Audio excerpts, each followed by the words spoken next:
Un momento, tenemos un mensaje del coautor de este contenido.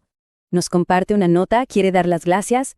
Hay muy importante, en la descripción hay una lista de enlaces recomendados.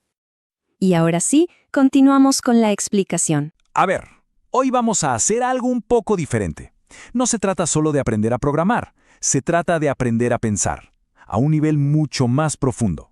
Vamos a desarmar la abstracción del software para empezar a pensar no tanto como programadores, sino más bien como arquitectos de la propia lógica. En el mundo del desarrollo, casi todos comenzamos igual, como aprendices. Aprendemos la sintaxis, los comandos, las herramientas que nos dan. Es el primer paso, claro, y es fundamental para poder empezar a construir algo. Pero la verdadera maestría, esa llega cuando dejamos de ser solamente usuarios de herramientas. Pasa justo cuando entendemos los principios a un nivel tan profundo que podemos literalmente forjar nuestros propios martillos. Herramientas a la medida de problemas únicos. Y ese es precisamente el salto que vamos a explorar hoy. Bueno, pues entremos a la forja. El secreto de esta maestría está en dos técnicas clave: las funciones de orden superior y los closures. Con ellas, no solo escribimos código, sino que le damos forma a la lógica misma. Creamos soluciones que son flexibles, reutilizables y sobre todo muy elegantes. Pero ojo, para dominar estas herramientas no basta con mirar el código. Necesitamos hacer un pequeño viaje en el tiempo y preguntarnos algo. ¿De dónde salió esta idea tan radical de que las funciones, o sea, las acciones, pudieran tratarse como si fueran simples datos? Y aunque suene increíble, esta idea que nos parece tan moderna nació hace casi un siglo, y no fue en un laboratorio de computación, sino en los pizarrones de Princeton, en medio de una crisis en el mundo de las matemáticas. La pregunta que se hacían era, ¿qué significa, en su esencia más pura, computar? Esta línea de tiempo es fascinante. La idea nace como pura teoría matemática con Alonzo Church. Luego, se vuelve práctica en Lisp, el lenguaje de la inteligencia artificial. Décadas después, Python y JavaScript la llevan a las masas a través de la web. Y hoy, con los procesadores multinúcleo que tenemos en todos lados, esta idea es más relevante que nunca. Esta es la idea central de Church. Él demostró que había una conexión inquebrantable entre una función matemática abstracta y la acción práctica de computar algo. En ese preciso momento, el concepto y el código se volvieron una sola cosa, inseparables. Entonces, ¿cuál es el principio que destapa todo este poder? Se conoce como funciones como ciudadanos de primera clase. Pensemos en esto como la llave maestra. Sin esta idea, de verdad, nada de lo que sigue sería posible. A ver, ¿qué significa ser un ciudadano de primera clase? Es simple, pero al mismo tiempo revolucionario. Significa que una función deja de ser un bloque de código estático y se convierte en un dato más, algo que podemos pasar de un lado a otro, guardar y manipular tan fácilmente como si fuera un número o una cadena de texto. Y esto se traduce en 4 privilegios. Podemos, por ejemplo, guardar una función en una variable o meterla en una lista. Pero lo más importante, lo que cambia el juego es esto. Podemos pasarla como argumento a otra función y, más potente aún, podemos hacer que una función nos devuelva una función completamente nueva. Estos dos últimos puntos son la clave de todo. Ok. Suficiente teoría por ahora. Volvamos a la herrería. Vamos a ver cómo estos conceptos de hace casi un siglo se convierten en herramientas súper prácticas en un lenguaje moderno como Python. Es hora de empezar a forjar. Esta analogía de la fábrica y la herramienta es perfecta. Una función de orden superior es como la fábrica.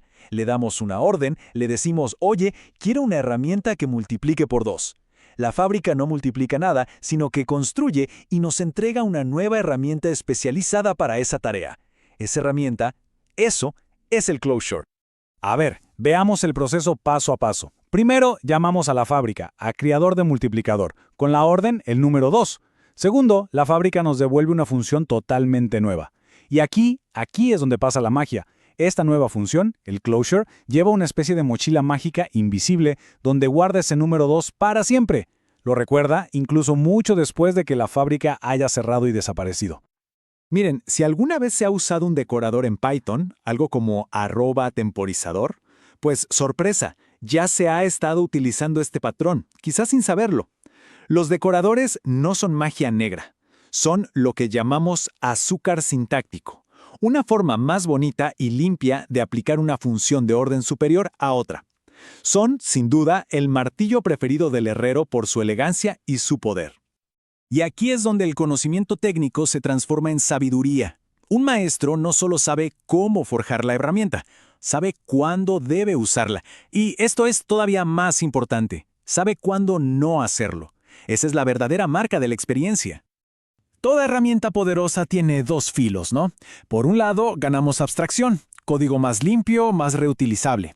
Por el otro, corremos el riesgo de añadir complejidad y a veces hacer que la depuración sea más difícil. El equilibrio es la clave. Un closure es perfecto para manejar un estado pequeño y localizado, pero si el estado se vuelve muy complejo, una clase tradicional suele ser una mejor opción. Este es un error clásico que se ve por todos lados. Las funciones lambda son geniales, pero para tareas muy simples y cortas. En cuanto la lógica se complica un poquito, como en el ejemplo de la izquierda, el código se vuelve ilegible, casi un jeroglífico. Es mucho mejor darle un nombre claro con una función normal, como la derecha. La legibilidad siempre debe ser la prioridad. Como dice el gran Luciano Ramallo, los closures son la navaja suiza de la programación funcional. Son increíblemente versátiles. Pueden encapsular estado, crear funciones especializadas, son la base de los decoradores, son esa herramienta que todo maestro herrero de software debería dominar. Hemos recorrido la historia, la teoría y la práctica. Hemos estado dentro de la forja, hemos visto el fuego. La pregunta ya no es, ¿qué son estas herramientas? La verdadera pregunta ahora es, sabiendo el secreto, conociendo cómo funciona la forja, ¿qué se va a construir? ¿Quieren seguir la conversación? Aquí les muestro cómo se puede participar. Y ahora que terminamos, la pregunta es, ¿qué sigue? Vamos a verlo. Son 3 pasos bien sencillos para sumarse a esta comunidad. Lo primero, suscribirse. Así no se pierden nada de lo que viene. Segundo, la interacción. La opinión de todos es súper valiosa para nosotros. Un me gusta o no me gusta nos dice muchísimo sobre qué funciona. Y la crítica constructiva es clave. Así es como mejoramos, todos juntos. Y tercero, dense una vuelta por la descripción para encontrar más detalles. Ahí hay enlaces y recursos muy buenos recomendados por el coautor. Ahora la decisión es suya. ¿Cuál será el primer paso?